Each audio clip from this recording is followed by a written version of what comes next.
Mai gida, ina son ka min bayani akan cutar infection. Menene shi? Kuma wane irin illa yake da shi ga mata da maza? Sannan ya ake kamuwa da shi? Ina son ka min bayani.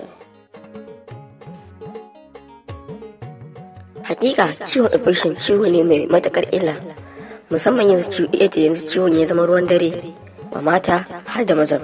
Infection kala-kala ne, amma wanda ya fi damun mata yanzu shine yeast infection. Ya kamata mace ta kula da kanta sosai da kuma tsaftace jikinta da mahaifarta don ganin ta kubuta daga wannan cutar. Illolin infection: rashin haihuwa domin yana haifar da kuraje a bakin mahaifa har da toshe mahaifar, yawan ciwo mai tsanani, rikicewar al'ada da kuma mai da jinin al'ada ya zama baki kirin, fitar farin ruwa mai wari da kaikayi, jin zafi yayin saduwa ko kuma bayan saduwa a dinga ganin jini na fitowa, yawan barin ciki. Yakan sa mace ta dinga jin motsi a cikin cikinta alhalin ba ciki bane.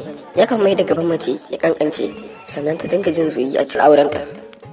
Yana sa daukewar ni'imar mace kwata-kwata, sannan ya hana ta jin sha'awa. Yana sa zubar jini ko ruwa ko na abu mai dusa kamar aura.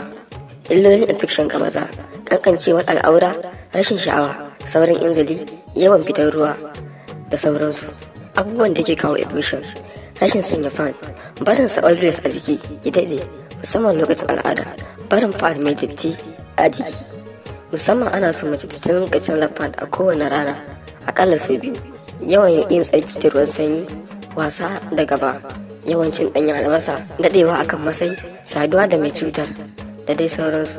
Insha Allah sati mai zuwa za mu kawo muku sahihin maganin infection wanda insha Allah in dai mutum ya amfani da shi za a samu waraka.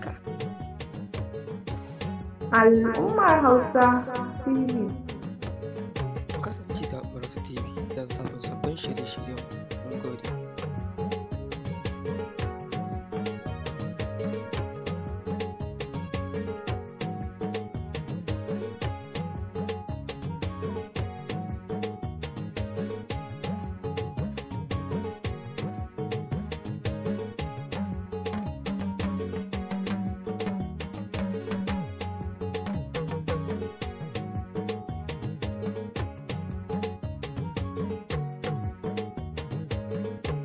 Subscribe domin samun sabbin shirye-shiryen da zarar mun dora. Al'ummar Hausa TV ta kuce. Mun gode.